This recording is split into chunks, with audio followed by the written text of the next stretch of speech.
Gracias, Eric. Buenas noches. Efectivamente, vamos a hablar de diversos temas. Uno de ellos está relacionado básicamente a la creación de un consejo empresarial peruano-chino, que se logró justamente como parte de la visita que hizo la presidenta de la República y una delegación de empresarios a ese país. ¿Cuáles son las perspectivas? ¿Hacia qué sectores van a profundizar inversiones chinas que llegan al Perú? Lo conoceremos en los próximos minutos con un enlace con el presidente de Comex Perú, Alonso Rey. Hablaremos también de la juventud y cómo el CADE universitario, que acaba de culminar, ha tenido impacto, hacia dónde se va a orientar, qué acciones se han tomado y qué perspectivas se tienen en este evento que organizó IPAE. Hablaremos con Gonzalo Galdós, que es presidente de IPAE, Acción Empresarial. Y vamos a cerrar la noche con las entrevistas hablando con Flavio Aucejo, especialista en políticas públicas de la Pontificia Universidad Católica. ¿Están los peruanos listos para enfrentar el envejecimiento? Hacia 25 años más el 2050 se presume que un importante número de la población va a tener ya o va a estar ya en la tercera edad. Eso y mucho más esta noche aquí en Diálogo Abierto.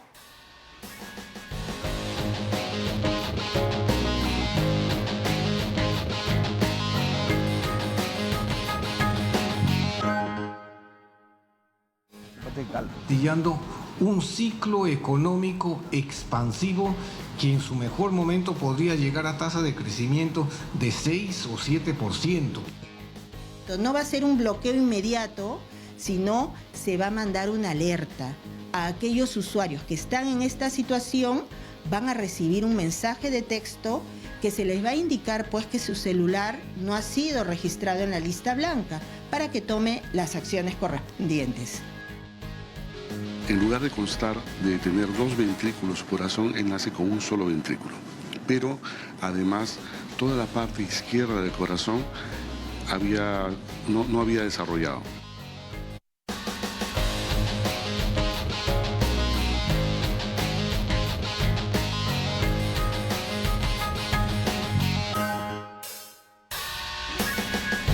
Perfecto, vamos de inmediato a las preguntas de esta noche para nuestros televidentes, para conocer qué es lo que opinan sobre los temas de actualidad. Y por cierto, ya estamos con la pregunta justamente en pantalla para que puedan justamente conocer de qué se trata. ¿Quién gana la Eurocopa 2024? ¿España o Inglaterra? Interesantísimo, luego de lo que hemos visto en las últimas 48 horas. 788-711, 673, ese es el teléfono al cual ustedes pueden dejar su mensaje de voz. Así que vamos a escuchar qué opción se opta respecto a esta final de la Eurocopa. Vamos a otro tema, a hablar sobre los aspectos relacionados a la última visita presidencial a lo que significa China y sobre todo a estos días que tuvo la presidenta junto con una delegación ministerial y empresarial. Uno de los acuerdos principales ha sido la creación de un consejo empresarial peruano-chino. ¿Cuáles son los aspectos que van a caracterizar este consejo? Vamos a conversar justamente con alguien de los participantes que estuvo allí, don Alonso Rey, presidente de Comex Perú, quien está en contacto con nosotros. Señor Rey, buenas noches. ¿Cómo está usted? Buenas noches, Ricardo. Gracias por la invitación. Gracias a usted también por atendernos. A ver, expliquemos quiénes forman parte de este consejo empresarial y cuáles son los objetivos tanto de empresarios peruanos como chinos. El Consejo Empresarial está formado por los principales gremios del Perú, la Cámara de Comercio de Lima, la Sociedad Nacional de Industria, Comex, Confiep, AGAP, varios gremios que agrupan a la mayoría de los gremios del Perú. Y del otro lado está principalmente un gremio de gremios que representa a un sinnúmero de empresas chinas. Y la idea es que este Consejo Empresarial Peruano-Chino facilite las inversiones y el comercio entre ambos países, ¿no? Uh-huh. Ahora, ¿hay perspectivas? ¿Ya ha existido una rueda de negocios?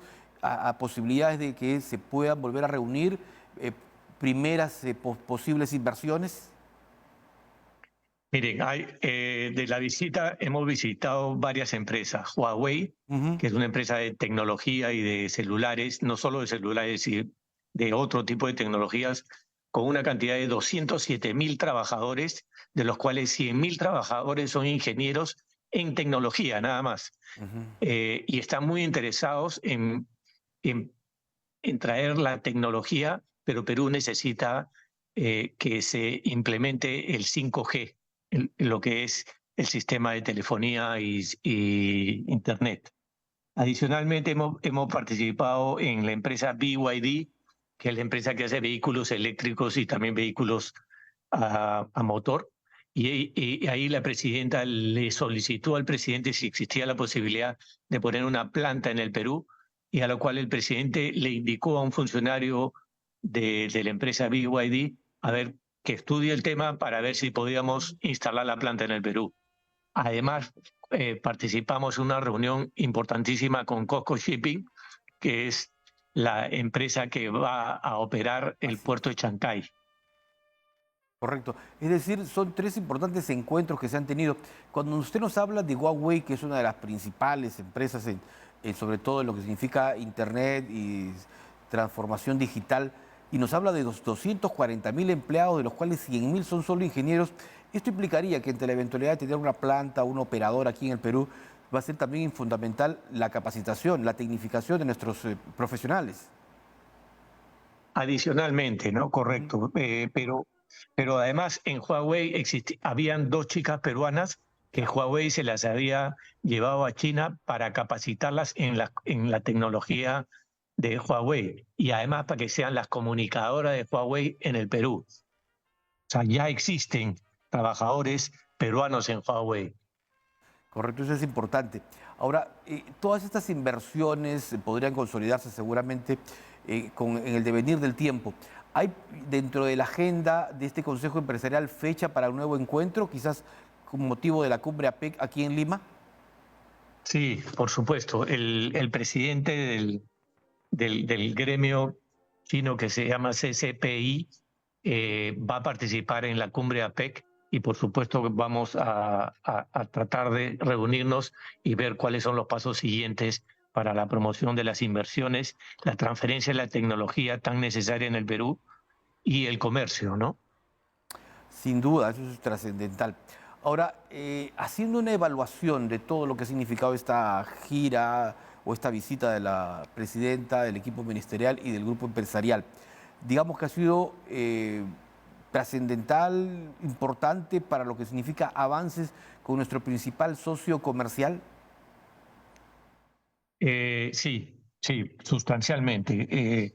Las reuniones empezaban a las 7:30, 8 de la mañana y terminábamos volando a la otra ciudad a las 12 de la noche. O sea, trabajábamos 20 horas o 19 horas al día. Y en todas las reuniones se proponía y se vendía al Perú como un lugar seguro y estable para invertir, y además, sobre todo para el comercio, no solo de frutas, sino de minerales y otros bienes y servicios, ¿no? Correcto. Señor Rey, a ver, vayamos a impactos que hemos tenido en los últimos días. Claro, sin duda que el tema del crecimiento económico de abril ha sido un importante aliciente, un importante factor para la recuperación de la confianza, sobre todo de los inversionistas.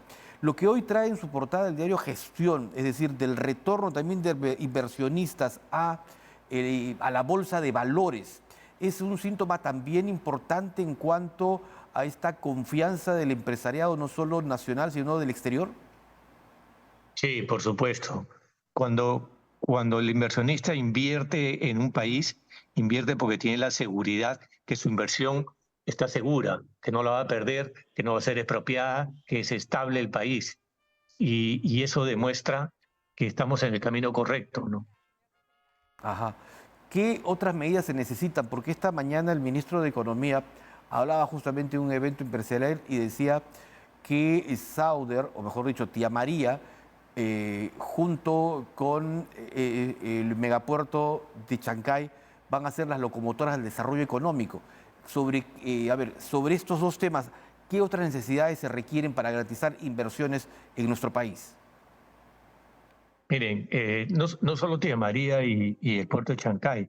En Cajamarca, que es uno de los departamentos o regiones más pobres, existen 5 proyectos mineros que podrían darle mucha actividad y mucho trabajo a la gente de Cajamarca, pero sin embargo las políticas de los presidentes regionales de aquella región espantaron la inversión. Y además hay 54.000 millones de dólares en proyectos mineros. Tenemos Majes, tenemos Olmos, tenemos Mochic, tenemos como 100.000 o 150.000 hectáreas por irrigar, que eso genera mucho trabajo descentralizado. O sea, el país tiene todo lo necesario para que venga la inversión. Lo que tenemos es que saberle darle la confianza al empresariado y tenemos que promover la inversión y asegurarle que las reglas no se van a cambiar. Correcto. Ahora, durante la clausura del CONAMIN, del Congreso Minero, la semana pasada en Trujillo, se informaba también, justamente en el marco de lo que usted nos señala, de que se están ya destrabando 18 proyectos mineros por más o menos unos 20.000 millones de dólares. Esto es también otro paso significativo para justamente la inversión y sobre todo lo que quiere la gente, generación de empleo. Por supuesto, la única manera de generar empleo es promover la inversión y la iniciativa privada. Pues el Estado no va a generar empleo. El Estado no genera empleo a largo plazo. El Estado solo hace obra pública y se acaba. En cambio, la iniciativa privada y la inversión privada genera a largo plazo. Las inversiones en minería, en agricultura, en electricidad, todas esas inversiones son buenas. Señor Rey, ¿y qué le diría usted a quienes desde la zona de Bajes, desde la zona de Arequipa, sobre todo desde Islay, nos están viendo a esta hora de la noche y están escuchando también cuestionamientos, observaciones sobre el proyecto Tía María y anuncian una paralización inicial para el 18 y 19 de julio? Yo conozco Tambo porque he veraneado ahí cerca en Islay. Entonces, yo conozco hace 60 años que voy a esa zona y la carretera es la misma, no ha cambiado nada. La salida de Arequipa a Uchumayo no ha cambiado nada en 60 años. Los presidentes regionales no han hecho nada a favor del pueblo. La posta médica es la misma de hace 50 años. ¿De qué estamos hablando? Esta inversión va a generar mayores recursos para que la población tenga beneficios. Es absurdo oponerse a una inversión, más aún cuando se van a cumplir todas las normas ambientales y ellos mismos se van a beneficiar de eso. Lo único que tiene que saber la población es elegir bien a su representante, tanto alcalde como presidente regional. Correcto. Ahora, vayamos un poco a hablar sobre las exportaciones. ¿Cuáles son las proyecciones que desde COMEX ven para el cierre del presente año?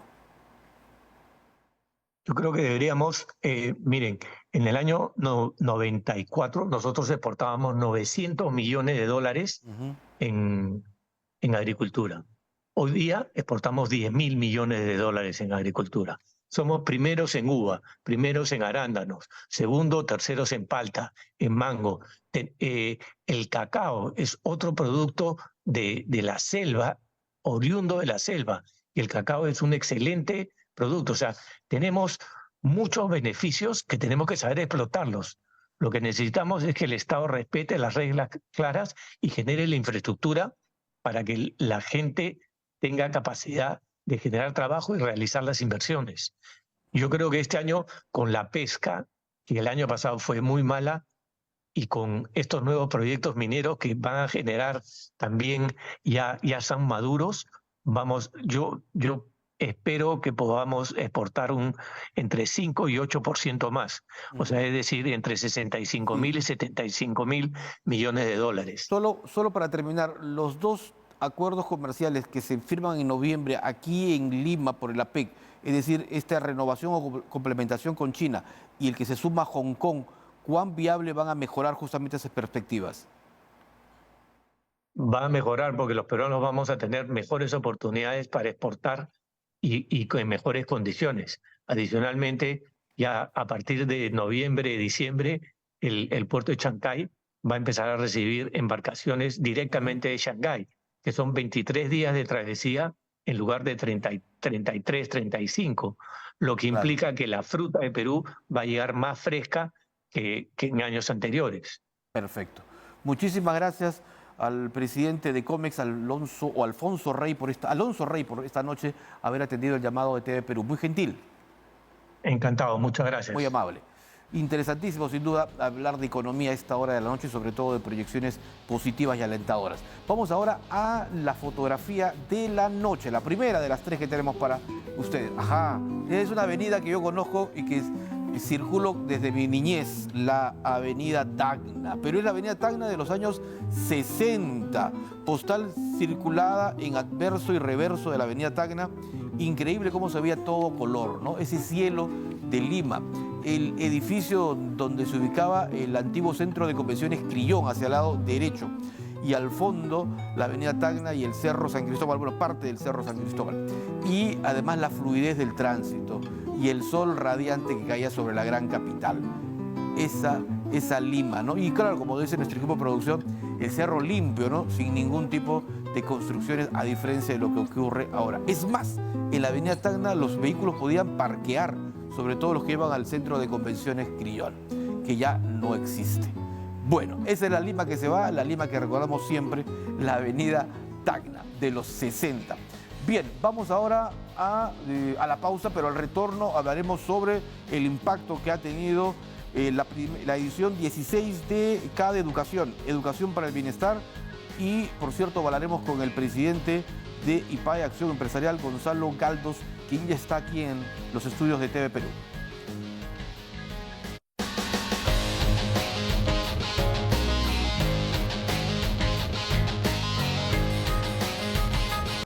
Vamos a las entrevistas y el trabajo que desarrolla IPAE, Acción Empresarial en favor de la educación, es sin duda trascendental. Hace poco acaba de terminar el CADE universitario, se proyecta en agosto el CADE también que se va a desarrollar aquí, que es CADE Educación, y luego el tradicional y ya conocido CADE Ejecutivos, que será en Arequipa. Vamos a hablar con don Gonzalo Galdos, que es presidente de IPAE Acción Empresarial, para profundizar estos temas. ¿Cómo está, don Gonzalo? Buenas noches. Ricardo, muchas gracias por tan gentil invitación. En el CADE universitario que acaba de terminar en el Callao, ¿qué acuerdos han sido los ejes de este encuentro que ha sido toda una semana importantísimo? Sí, en realidad este evento es una convivencia de 3 días de los principales talentos que tenemos a nivel de jóvenes en educación superior, tanto de institutos como de universidades.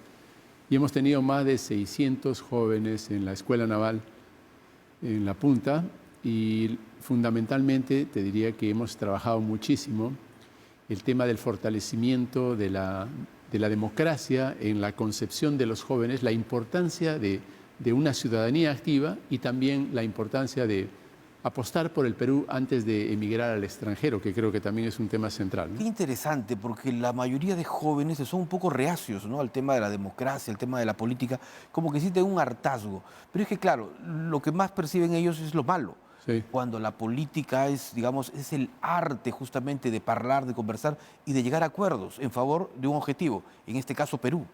Sin duda. Es más, anteriormente y en todos los demás países, son los centros educativos de educación en la parte de nivel superior donde se gestan los líderes políticos que después toman un rol muy protagónico en la vida de una nación, y hemos ido perdiendo ese interés de los jóvenes por la política, hartados, con un cierto hartazgo, no solamente por los pocos resultados que hemos tenido a nivel de gobierno y de Estado, sino también por el tema de corrupción. Yo creo que están muy decepcionados por los temas de corrupción, por el decrecimiento de la economía, y eso genera que ellos vayan perdiendo oportunidades de trabajo y de desarrollo profesional, y ahora están pensando en irse al extranjero. Correcto. Sí, pues hay muchos jóvenes que están pensando en emigrar por las oportunidades, cuando lo que tenemos que es mantener y recuperar nuestros talentos aquí en el Perú. Sin duda, y tenemos que también evitar que el paternalismo excesivo que hay en las familias peruanas, que genera esa idea de que el futuro de un joven se encuentra en otros horizontes fuera del país, antes de siquiera dar la pelea aquí, intentar desarrollar una empresa, buscar un empleo formal, hacer algún tipo de acuerdo con sus propios compañeros y desarrollar algún emprendimiento. Antes de pelearla aquí, prefieren rendirse sin entrar al campo de juego. Entonces, hemos aprovechado en CADE Universitario para hacer un llamado a esas oportunidades a través de un conjunto de más de 47 especialistas, expositores, conferencistas que han convivido con los jóvenes y les han dicho que el Perú es un país pleno en oportunidades a pesar de sus problemas. Así es. Don Gonzalo, y el próximo CADE, que es en agosto, que está relacionado al CADE Educación, Educación para el Bienestar, un cambio de rumbo urgente. Sí. Digamos como que el título engloba la situación justamente de la educación peruana.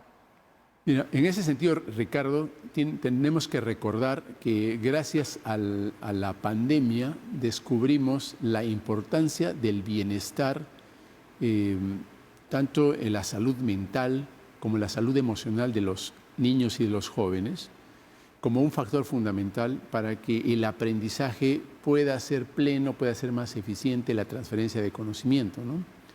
Hemos tenido como resultado de la pandemia niños de 2 y 3 años que todavía no pueden hablar, niños que no han tenido socialización durante toda esa etapa de la pandemia.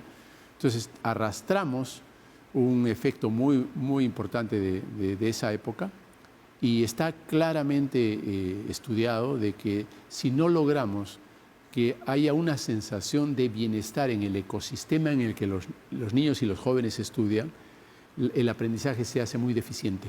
Y entonces, la motivación que es fundamental para que haya transferencia de conocimiento y de experiencia no se da, viene la apatía, claro, viene la rebeldía, viene un efecto también de socialización parcial o casi nulo, y al final eso es muy, muy perjudicial para este objetivo que todos perseguimos de que mejore la educación en el país, porque los indicadores de las pruebas PISA, los indicadores de la cantidad de ninis, tenemos 1,5 millones de jóvenes que no estudian ni trabajan.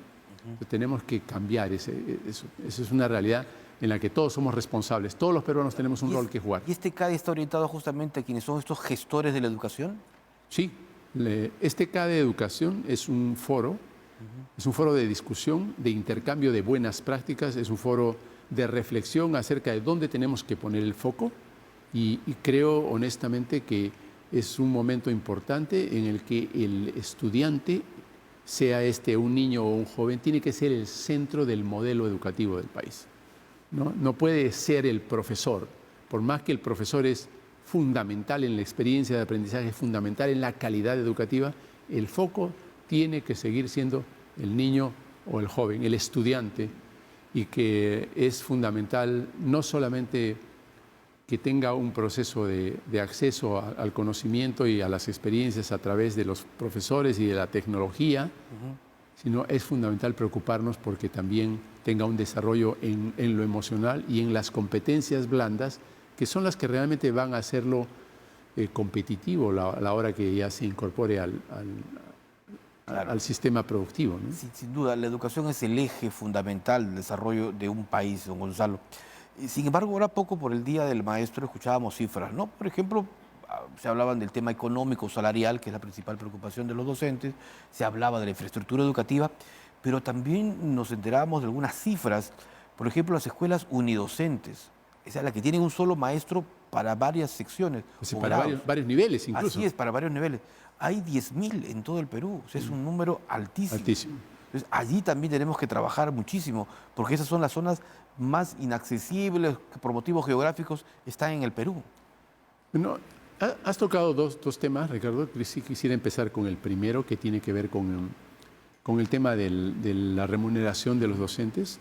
Yo creo que se ha creado un mito de que los docentes continúan siendo mal pagados, pero si comparamos un sueldo promedio de un profesor en la primera escala pública magisterial, ¿qué es 2.500? Son 40 horas, estamos hablando de 4.050 soles.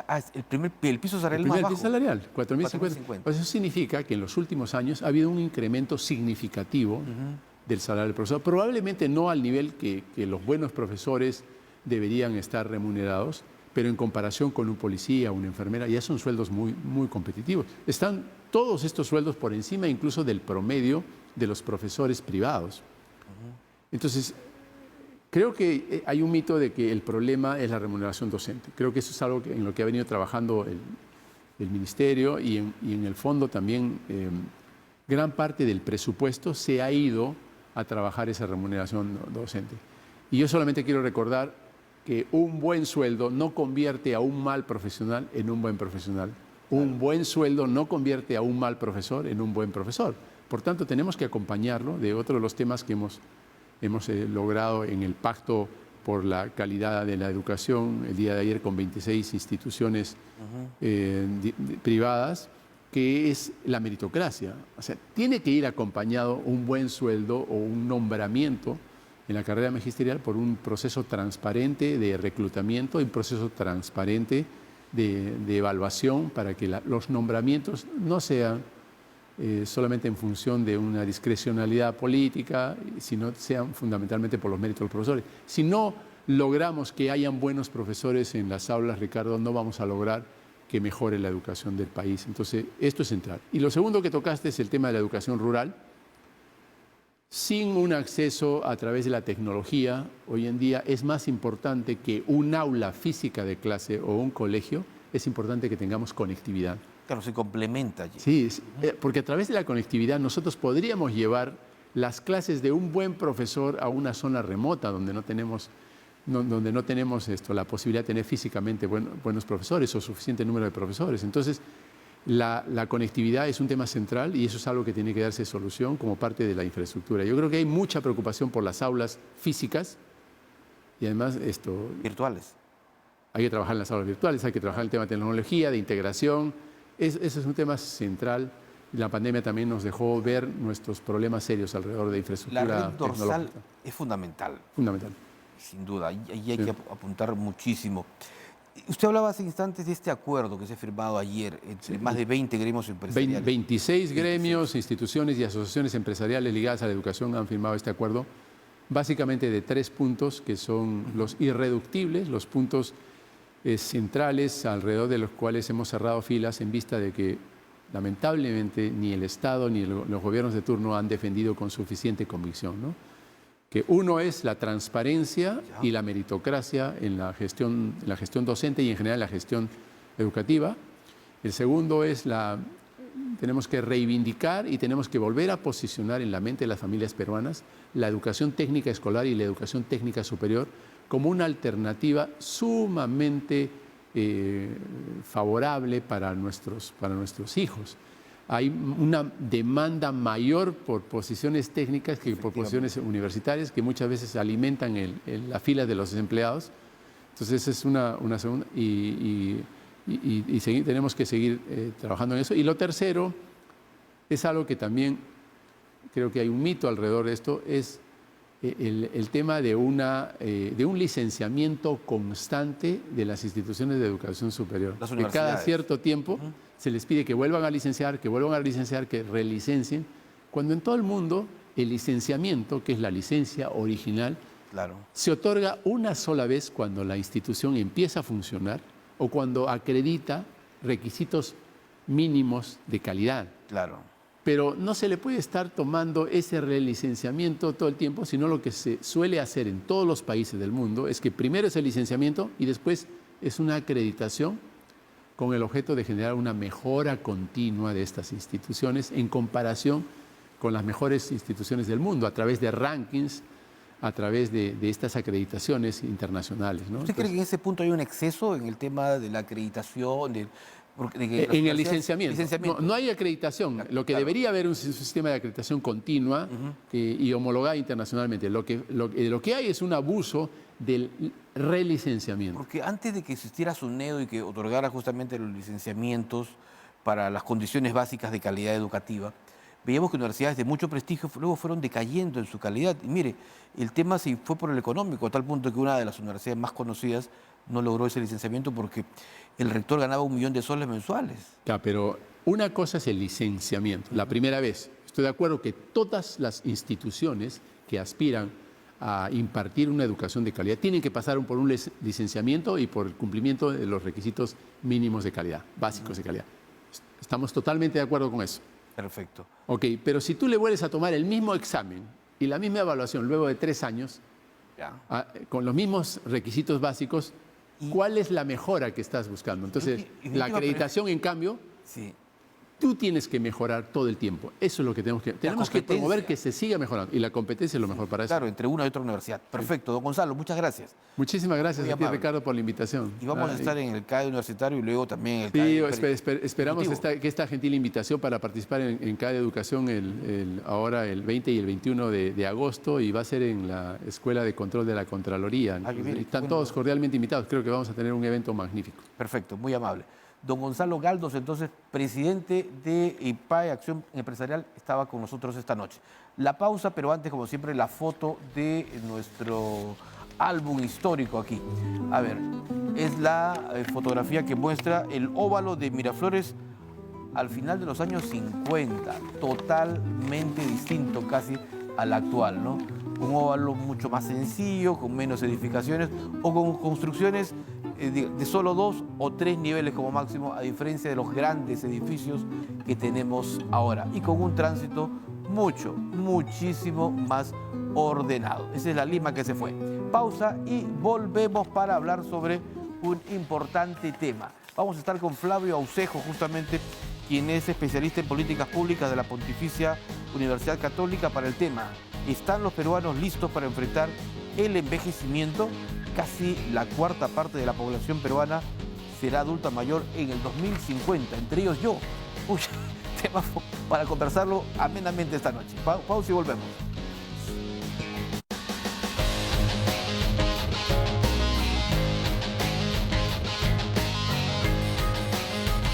Volvemos a Diálogo Abierto. ¿Se imagina usted que nos ve por TV Perú dentro de 25 años? Bueno, yo voy a estar ya en 7.5 más o menos. ¿Y en qué situación nos vamos a encontrar? ¿Qué condiciones vamos a tener? Claro, las previsiones de vida cada vez son mejores. Un hombre de 75 años, de 70 años está todavía, como dicen, comúnmente bien parado todavía, ¿no? Ágil, con capacidad laboral, física, emocionalmente. Vamos a hablar sobre cuál es la perspectiva de los peruanos hacia el 2050, y justamente estamos con Flavio Aucejo, que es especialista en políticas públicas de la Pontificia Universidad Católica. Don Flavio, buenas noches. Buenas noches, Ricardo, gracias. Bueno, los tiempos cambian, ¿verdad? Probablemente hace 20 años un hombre de 75 estaba ya prácticamente ya en sus cuarteles de invierno. En la actualidad es todo lo contrario.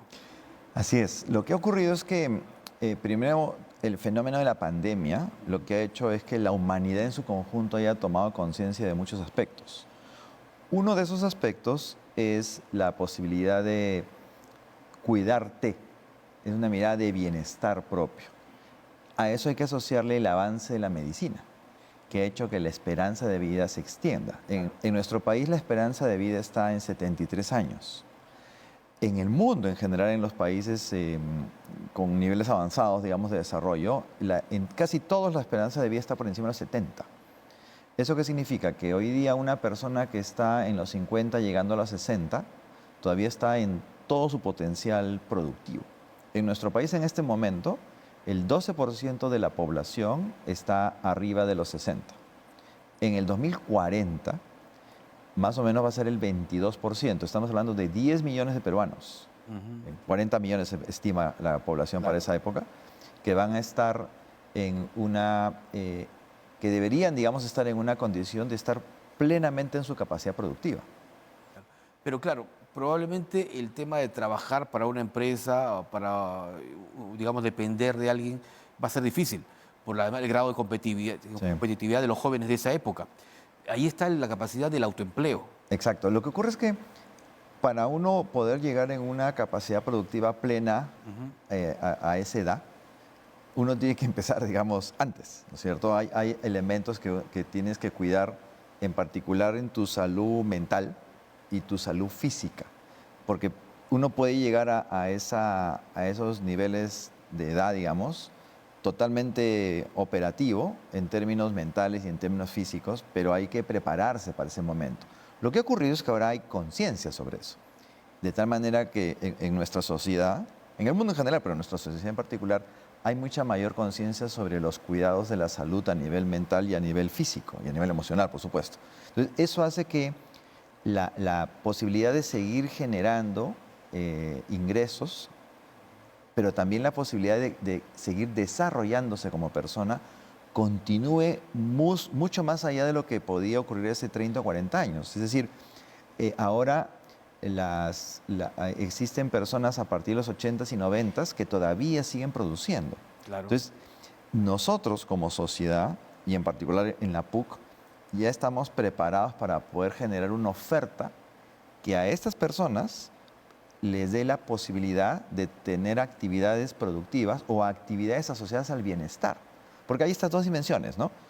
Las personas que quieren seguir produciendo y eso hace que quiera adquirir nuevos conocimientos para poder estar en el mercado y producir, pero también están las personas que lo que quieren es cumplir sueños que no alcanzaron lograr antes. Claro. Terminar algún estudio, emprender algún tipo de conocimiento, que es lo que llamamos en el área del bienestar. Entonces, estas dos dimensiones hacen que uno tome la decisión, cuando está en los 40 o 50, de cuidarse para poder seguir siendo operativo, porque la medicina hace que si tú tienes hoy día 50, no es que vas a vivir 20 años más, 70, vas a vivir 50 años más, porque puedes vivir hasta 90 y 100 totalmente operativo. Eso hace que tengas que hacer una segunda planificación de tu vida para ver en esa segunda larga etapa, que pueden ser 40, 45 años, plenamente productivos, qué cosa que vas a hacer con tu vida. Y desde la PUC, ¿cómo están trabajando justamente en quienes ya peinan canas, digamos? ¿No? Porque a los 50 uno ya tiene muchas... Bueno, algunos ya no tienen canas, no tienen pelo. Sí, también.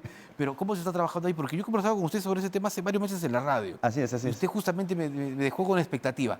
Y ahí quedó la entrevista. Pero, a ver, ahora que estamos en la tele, ¿cómo podemos proyectarnos hacia adelante? Porque uno dice, no, ya tengo 50, ¿para qué voy a ir a la universidad? Ya estoy tío. Pero no, está la segunda oportunidad de vivir. Es que eso de que ya estoy tío, está aquí, Ajá. en la mente, ¿ya? Y si tú tienes el cuidado de mantener tu mente sana y tu cuerpo sano, logras que tu cuerpo pueda seguir siendo operativo, subir, bajar, caminar, desplazarte, moverte sin ningún problema, hasta una edad muy avanzada. Entonces, para eso lo que hace la Universidad Católica es, ahorita nomás estamos sacando un curso que empieza el 17 de septiembre para emprendimiento senior.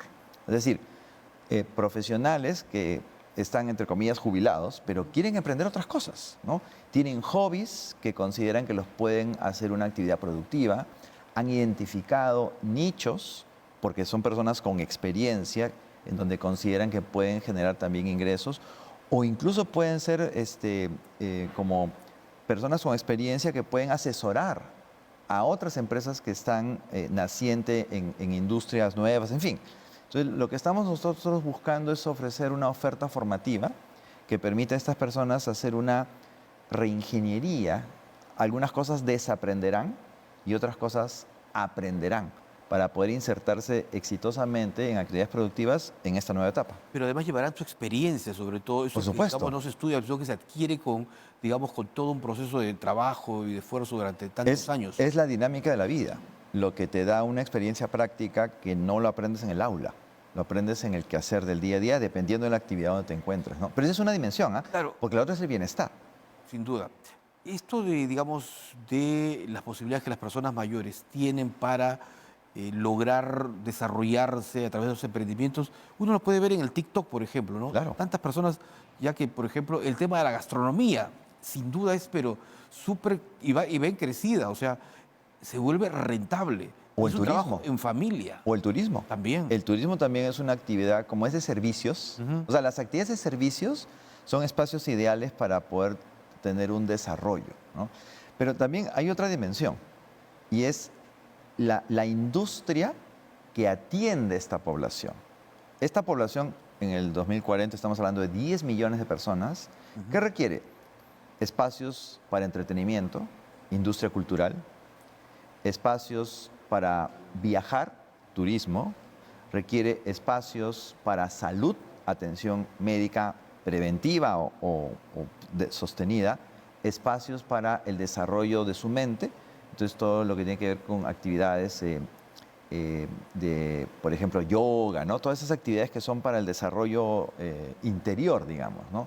Todas son esas actividades, industrias que atienden a esta población y que es algo que ahorita no tenemos en realidad. Entonces también hay un potencial interesante de mercado para esta población. Claro, interesantísimo. Ahora, en la actualidad también, lo que como usted decía, todo está aquí en la mente, ¿cómo logramos poder llevar ese impulso, dar ese paso adelante? ¿Decisión propia o es que también nuestro entorno? A esta hora, por ejemplo, hay muchas familias que están viendo el programa, ¿no? Papás, hijos. ¿Cómo la familia también hace que alguien que ya ahora se dedica solo a ver televisión pueda integrarse a la vida? Mira, eso es algo que se está estudiando profundamente hace algunos años, ¿no? Es un tema bastante complejo, digamos, pero si tú lo ves desde la perspectiva de la neurociencia, de la cual no soy especialista, pero digamos, algo he aprendido, ¿no? Eso tiene que ver mucho con la forma como tú entiendes tu propia existencia en el presente, ¿no es cierto? Cuando uno llega a esta etapa de la vida, hay situaciones que pueden afectar tu estar bien, ¿no? Por ejemplo, enfermedades asociadas al cerebro, ¿no? El Alzheimer, por ejemplo, es una condición que te puede llevar a una situación de demencias, pero hay otras formas de demencias, ¿no? Eso hace que puedas caer en depresión, puedas caer en situaciones de ansiedad. Entonces, ¿cómo tú controlas eso para que te puedas desarrollar? Es teniendo conciencia de tu presente. Y para que eso ocurra, hay varios aspectos que uno tiene que hacer de tal manera que tengas un autoconocimiento que te permita tener disciplina. Porque la neurociencia te dice que la voluntad no existe. Lo que en realidad existe es la disciplina. Esa es un área fascinante en donde en la universidad tratamos de ofrecer una orientación a través de cursos en esta línea, porque es un tema de una decisión consciente en el presente que determina tu futuro. Es decir, las decisiones que tomas hoy día están construyendo tu futuro. Como tu presente es a partir de decisiones que tomaste en el pasado. Entonces, el tomar conciencia de eso hace que tú incrementes las probabilidades de tener una última etapa de vida que incluso puede ser mejor que la anterior, porque ya es una persona con experiencia. Sin duda, ese es un factor gravitante. Clave. Que lo tenemos a favor nuestro, justamente. Así es, así es. Muchísimas gracias. Interesantísimo, como siempre, conversar con usted, don Flavio Aucejo, especialista en políticas públicas de la PUC. Muchísimas gracias. Y además invito a quienes nos están viendo y oyendo para que vean la página web de la PUC, porque ahí tenemos varias ofertas para este público. Vamos a compartir esa página, vamos a verla. Muchas gracias. Muchísimas gracias. Bueno, vamos a los resultados de la encuesta que hemos hecho esta noche respecto a las perspectivas que tiene la gente. ¿Quién cree que va a ganar la Eurocopa? A ver, una pregunta que sin duda trae mucho interés. ¿Cuáles han sido las respuestas? Las escuchamos. España es favorito por lo que está demostrando, con gente joven y mucho talento. Pero los inventores del fútbol pueden dar el golpe el domingo. Inglaterra puede ser que se lleve otra Eurocopa más. Hola amigos, mi score es que gana España 2-1 a Inglaterra. Soy Carlos Torres Saavedra y vivo en el distrito de San Juan del Lurigancho. Perfecto. Hola amigos, ¿cómo están? César Ruiz les saluda. Este domingo, de todas maneras, gana España. Sí o sí, es la gran final y queremos que gane España. Hola, mi resultado es 2-0 a favor de España. La Marea Roja le va a ganar a Inglaterra. Es el mejor equipo en lo que va de esta Eurocopa. Bueno, ahí están los resultados.